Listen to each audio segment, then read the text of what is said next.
The guy in the car was fried by the 8008 LC sun, panicking like a hot pot fly. He looked up to see a hole in the sky. Seawater bubbled furiously. The whole ocean looked like a seafood hot pot, and I almost wanted to jump into fish for shrimp.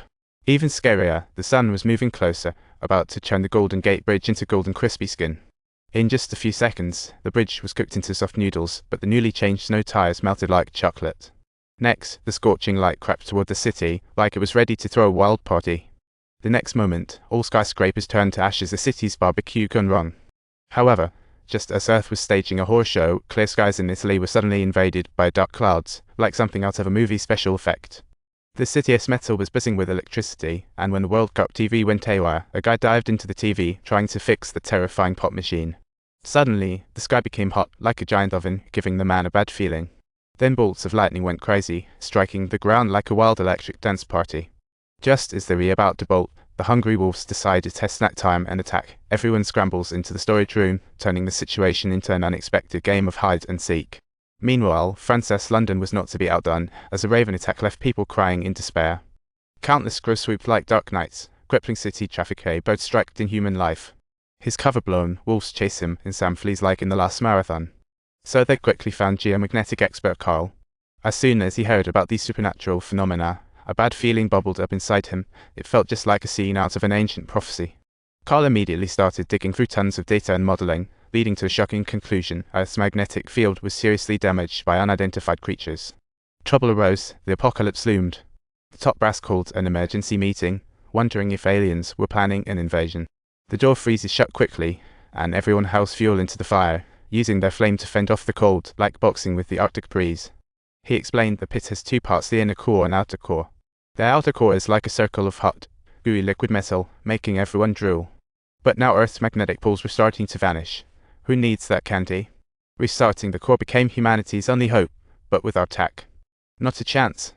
The temperature in the core was through the roof at thousands of degrees, and at a depth of 3,473 meters. Only by diving into this candy jar could they solve the issue.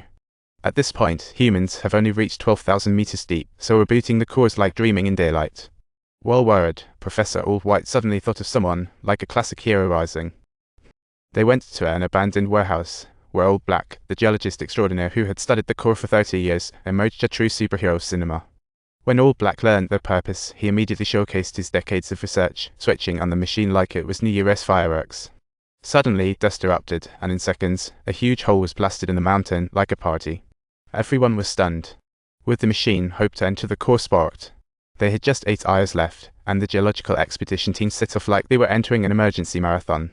They drove the drilling machine from deep sea, reaching 5,000 seabed fast. Old Black quickly activated the laser drill, launching a crazy underground adventure. After laser shot, the drilling machine dove into the earth.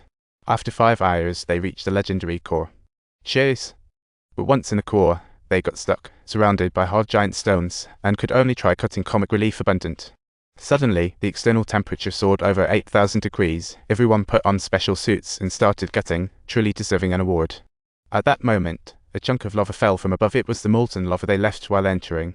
The stones crashed down, truly a heaven and earth descent disaster. Thankfully, the stone was finally cut. Rocky rushed back to detonate the nuke deep in the core. Carl calculated they needed to evenly distribute the nuclear bombs to ensure the explosion would help restart the core. He was basically a scientific wizard. But then, the bad news hit. The switch broke in the collision, and to turn it on, manual operation was needed. Time to call on brave pals.